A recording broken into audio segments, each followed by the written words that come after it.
আসসালামু আলাইকুম ভিউয়ার্স, কেমন আছেন সবাই? আশা করি আপনারা খুব ভালো আছেন। আল্লাহর রহমতে আমি খুব ভালো আছি। আজকে আমি আলু দিয়ে গরু মাংস রান্না করে দেখাবো। এই রেসিপিটি দেখার জন্য আমার সাথে থাকুন। এখানে আমি 2 কেজির মতো হাড় চর্বি মাংস মিলে 2 কেজি নিয়েছি। চুলায় একটা পাতিল বসিয়ে দিলাম, দিয়ে দেব পরিমাণ মতো তেল। তেলটা গরম হলে এখন দিয়ে দেব 2 কাপ পেঁয়াজ কুচি,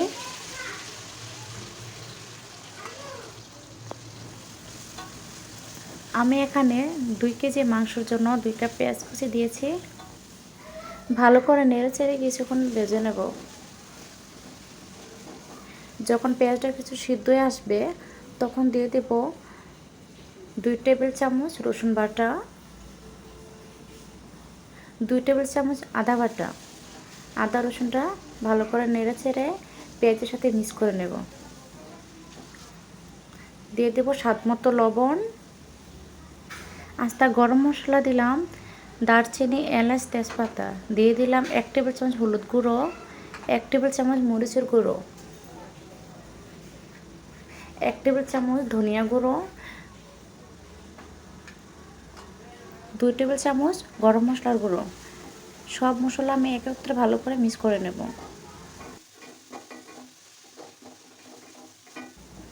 ভালো করে মিক্স করে নিতে হবে যেন পাতিলের তলায় না লেগে যায়। তারপর দিয়ে দেবো একটু পানি। পানিটা দিয়ে মশলাটা আমি ভালো করে কষে নেব। একটা ঢাকনা দিয়ে ঢেকে 5 মিনিট মশলাটাকে কষে নেব। ফিরে আসছি 5 মিনিট পর। এখন দিয়ে দেব মাংসটা আমি একবারে দিয়ে দেব, দিয়ে ভালো করে নেড়ে ছেড়ে কিছুক্ষণ চুলায় জাল করে নেব।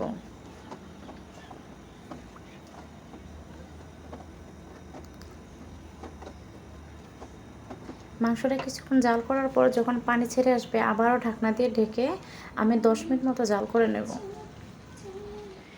ফিরে আসলাম 10 মিনিট পর। দেখেন মাংসের গা থেকে অনেকটা পানি বের এসেছে।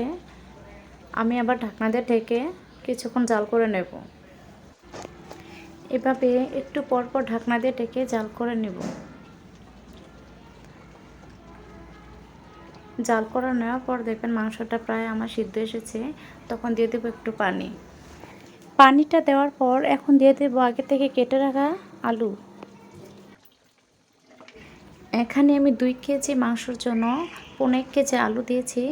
আপনারা চাইলে আলু বাড়িয়ে বা কমিয়েও দিতে পারেন। এখন ভালোভাবে আলু মাংসের সাথে মিক্স করে একটা ঢাকনা দিয়ে ঢেকে কিছুক্ষণ রান্না করব।